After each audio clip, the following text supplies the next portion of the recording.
Oh, let's go to the forehand. For example, when looping the ball, based on the ball coming from the opponent, different states, what kind of adjustment should we make?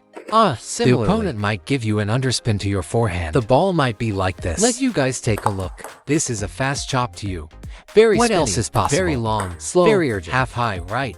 And what else is possible? Left side spin. And it's also possible to be right side spin. Then let's first talk about this. Regarding what the opponent serves. and right side spin. Left and right side underspin. How should we loop it? How should we loop it? Okay. And then, hey, let me tell everyone First of all, when the opponent serves this extreme left side underspin. Everyone, you will all feel it's relatively easier to loop. Why do I say it's relatively easier to loop? Because actually, when they serve a left side spin, how do we loop the ball? It's easier to loop with the racket slightly hooked, right, including. But have you all noticed when the opponent serves you a hook serve and reverse side spin, or this kind of backhand serve, which are all right side underspin? When you loop, is it very easy to hit? Do you guys have this feeling? Let me ask everyone, when the opponent serves side spin, especially right side spin, and when you loop it, you'd say others are just adjust this hook serve. When you loop it and it hits your net, when they serve a left side quite easy to loop. As long as the opponent changes to a right side spin, loop it and you hit the net as soon as you loop it. I'll teach you guys now. Because this is also convenient. A problem everyone just has. Now you heard me explaining to everyone. When talking about hitting first, do everyone remember what I told you to do with the racket? Didn't I tell you to open the racket first? Right. Don't you open it appropriately, angle it out a bit to loop. You can't hook it too much. Actually, let me tell you a core concept like this. Whether your forehand loop is good or not doesn't depend on whether you can hook, but depends on whether you can angle it out. Understood? Why? Friends, because as long as my racket can open up, angle out, I can achieve looping it however I want. Everyone watch. I can do a forward loop if I open it up. I can do a high trajectory loop if I open it up. I can angle it out to loop if I open it up. I can also curl it to loop like this. Hooking it to loop. All forehand loops. First open up the fingers and wrists, then talk. Open it up as much as possible. But why do many friends when looping the ball? Right. You feel that when they serve this left side spin, but a right side spin is impossible. It's exactly your racket must be in a relatively severely hooked wrist state. Why do you eat the side spin? Come look, friends. They serve me this kind of left side spin. Or right side spin. As soon as I hook my racket. Look. Right. Including now. He serves me a hook serve. Look. Right. Looping like this, you see. It's very easy to hit the net. Because, to be precise, it shouldn't be called eating side spin. But it means I'm hooking the racket.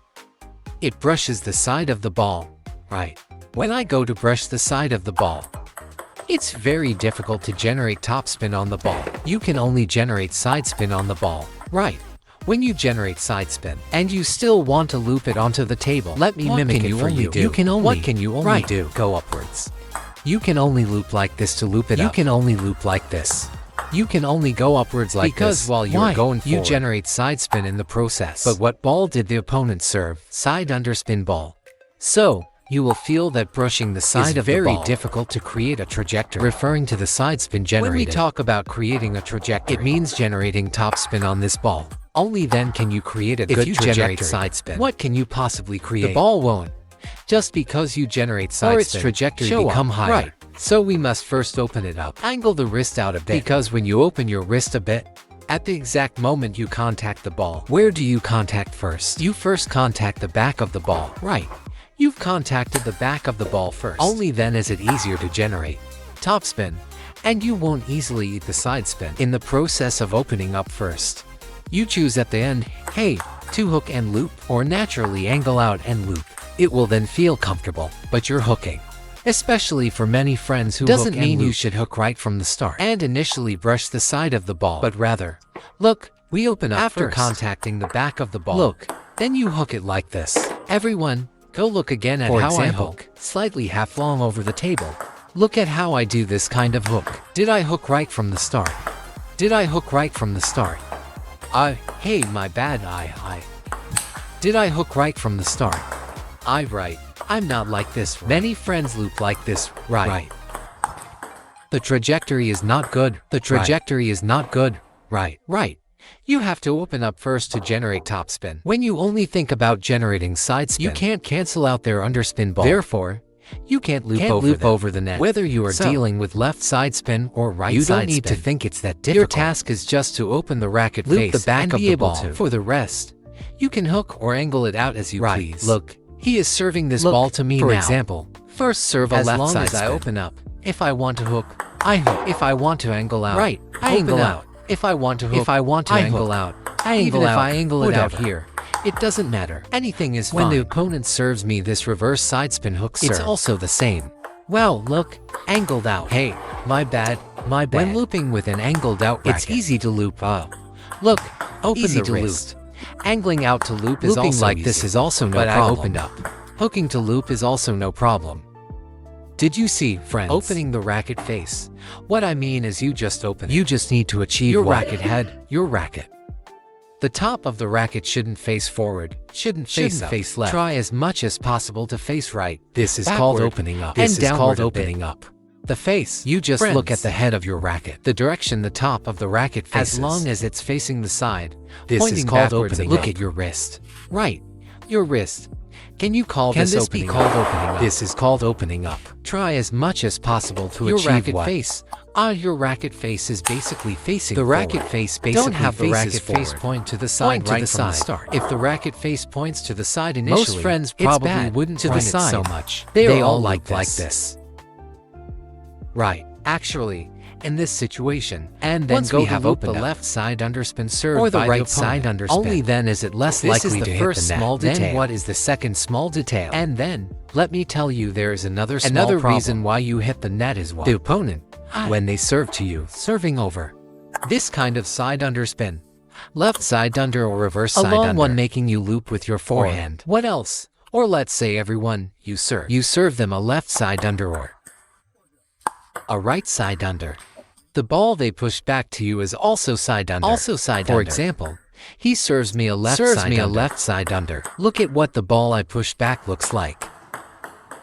Look, if I just place my racket there right now. When this ball is pushed over, does it have side spin? Right. Now serve me a hook reverse side spin. Look, does this ball have side spin? Doesn't it run towards the side? Right. So, when you serve a side spin, and the opponent pushes it back. Rather, the opponent directly serves you a side underspin. They all carry side spin. But don't forget, why is a side underspin ball hard to loop? Because this ball not only has underspin, but also side spin.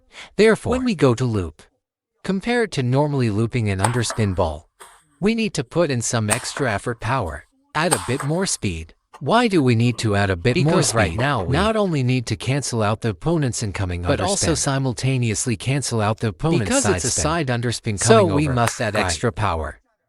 Add more brushing. Only then will it easily go on the table. If the opponent pushes it over with 70 to 80% with 90% or 100% spin if they have 30 to 40%, we must also aim for 60 to 70% effort to loop. You loop this kind of ball cautiously. Because of being so-called careful. What will that lead to? I serve a side underhook. He pushes it. Right. It becomes always like afraid, not daring to. Right. Very cautious. It's not then needed. At this time, we only have one thing to do. Loop hard. Add brushing. Look. Then it's easy to loop. Right. Not just using effort with your mouth. At the moment of contacting the ball, just use effort into your hands. Like this. Look, this obvious my body goes out of its way to add quality, add power, add brushing. If you loop this kind of ball with medium power, the possibility of hitting the net is very high. Understood? So friends, everyone, you must learn. The more side spin the opponent has, especially that kind of side underspin whether it's ball, served by them or pushed back by them, you must definitely add more spin. You must feel that the spin of your loop ball is absolutely more than the ball served or returned by the opponent. The quality must be higher. Only then will this ball if easily they push it over quite spinny. And you loop lightly, you will 100% hit the net. Understood. The more underspin they have, the more effort you must use. Side underspin, because side underspin, the more effort you must use. Is side spin plus underspin. Understood now.